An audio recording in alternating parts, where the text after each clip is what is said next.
Hi అండి, అందరూ ఎలా ఉన్నారు? బాగున్నారా? నేను కూడా బాగున్నాను. కువైట్లో కొత్త అప్డేట్స్ అండి. అదేంటంటే ఖాదీ మక్కమా నుంచి సూన్కి మార్చుకునే అవకాశం కల్పిస్తారంట. ఇంకా వీళ్ళకి ఏదన్నా ఆలోచన రాకే పోవాలి కానండి, ఇంక వస్తే తప్పనిసరిగా చేస్తారు. ఇంకా మనమైతే రెడీగా ఉందా? ఫస్ట్గా మనమైతే కఫీల్ని అయితే చూసి పెట్టుకోవాలండి. ఏ కంపెనీలో అక్కమ్మ కొట్టించుకుంటే బాగుంటుందో చూసి పెట్టుకోవాలి. ఇంకా అలాగే మనకి మంచిగా ఒక జాబ్ ఇవ్వాలంటే మన స్టడీని అయితే చూస్తారు కదండి. డిప్లొమానో డిగ్రీనో ఏదో ఒకటి సర్టిఫికేట్స్ అన్నీ మీరు రెడీగా పెట్టుకుంటే మంచిది.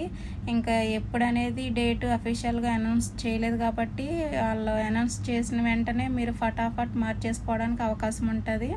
ఓకేనా ఫ్రెండ్స్? ఈ కానూన్ కోసం చాలా ఇయర్స్ నుంచి ఎదురు చూసే వాళ్ళు ఉన్నారు. ఎందుకంటే ఇంతకుముందు చెకింగ్లు అనేది ఎక్కడైతే వర్క్ చేస్తున్నామో వర్క్ ప్లేస్లోనే చేసేవారు. ఇప్పుడైతే ఫ్లాట్లలో కూడా సోనోళ్ళని, బల్దియా వాళ్ళని ఇంకెక్కడ పడితే